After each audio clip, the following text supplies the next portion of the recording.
Many people in Boston grew up with the story of Paul Revere's ride and the lantern signal from the Old North Church at a time when so much American history is being reevaluated. The nonprofit that oversees that tourist destination in the North End has a new leader. We'd like to welcome the new executive director of the Old North Foundation, Nikki Stewart. Thank you very much for being with us, Nikki. Thank you, Chris. I want to start with a little bit of your own history because instead of just being centered in the late 18th century here, you have a history in Boston working with nonprofits in the South End and East Boston. So you seem to be an interesting bridge between American history and neighborhood change. Isn't that the case? Yeah, I've been working in the nonprofit sector for a little over 10 years now, and really focused on fundraising, community engagement, capacity building.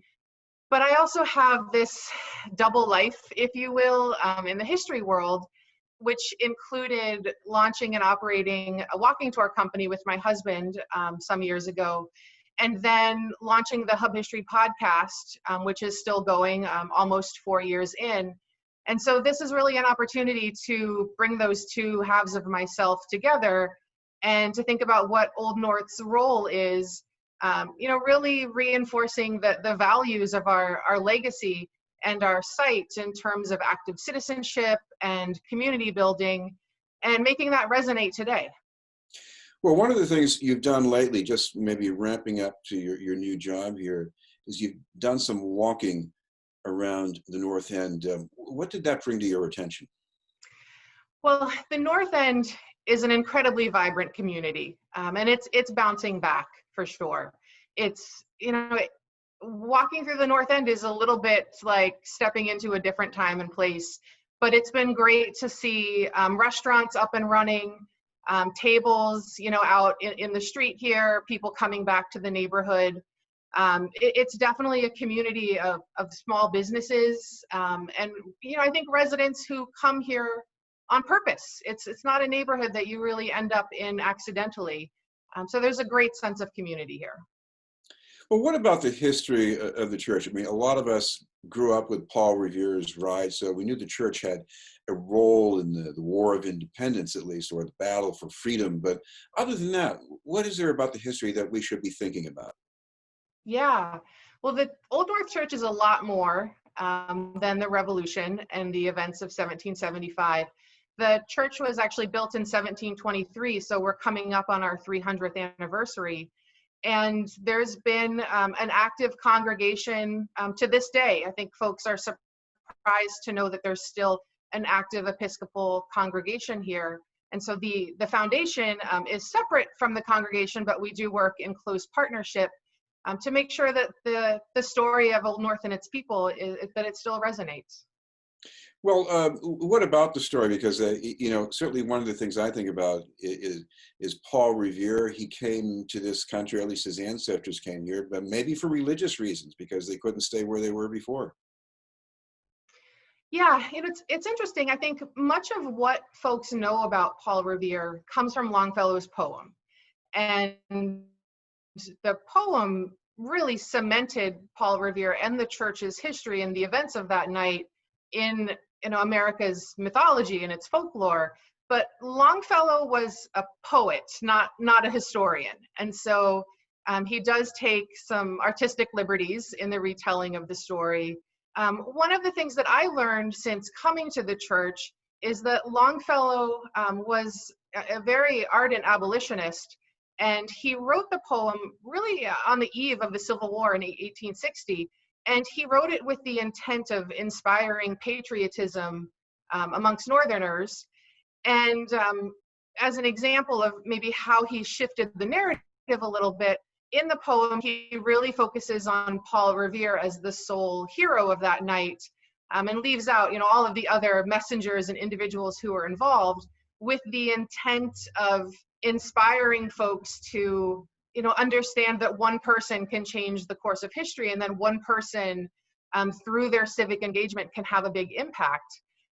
So it's the poem is a very important part of our history, as is Paul Revere, but maybe not for all the reasons that folks think.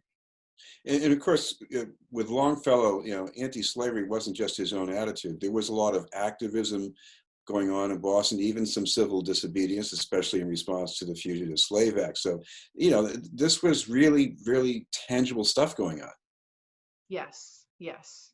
And, it's my hope that folks who come to the site really leave with some inspiration and some thought about what patriotism and civil action can look like for them today. And that they'll think about, how that's shifted in Boston over the years through the events of 1775 to the Fugitive Slave Act, to things that have happened more recently, to Tent City in the South End, and, the events of even the last month, and really take away the lesson that civic engagement works and that protest works, and using our voices is important. Well, when you're talking about engaging people, right now, I think you can go along the Freedom Trail, walk inside this or that building, and you'll see displays, you'll get information. I've been around the city most of my life, and I learned some things that I didn't know before. But beyond that, how would you engage people?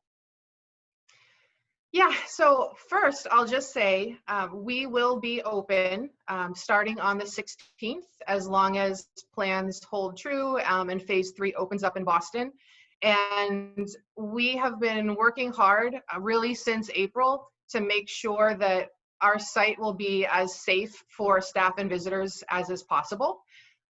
We will be doing limited hours, lots of cleaning, using PPE and things like that. And so we do hope that folks will come out and see us soon.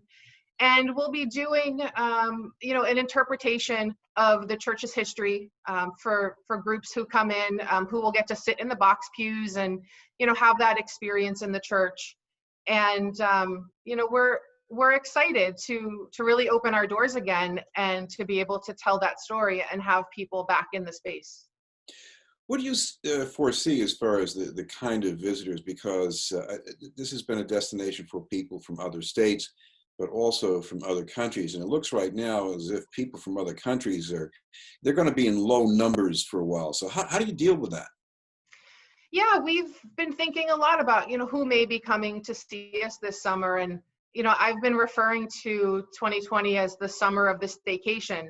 And so I imagine that we'll be seeing, a lot of folks from around Massachusetts, maybe from around New England, but it really remains to be seen. So we'll be asking folks who are coming through our doors, where they're coming from, what brought them here, what they're hoping to experience while they're here in Boston. So we'll be learning it in real time.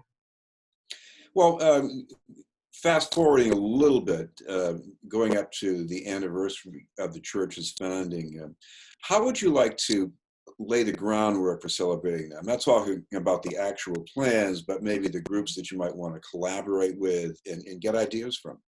Yeah. So we have 2 anniversaries coming up. We have the anniversary of the church's founding in 2023, but we also have the 250th anniversary of the lantern hanging in 2025.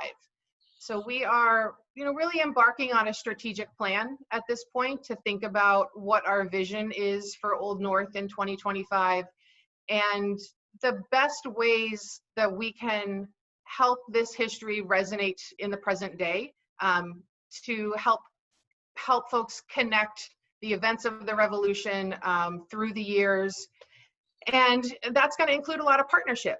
I think when I think about the legacy of the church, I certainly think about active citizenship, but then I also think about the barriers that so many groups and identities have had through the years in Boston, whether that's people of color, immigrants, women, the LGBTQ community, groups who have struggled and had to overcome barriers to use their voice. And it is my hope that that will be part of the narrative and part of the story that we tell with these anniversaries. And certainly that's going to include some really robust partnerships.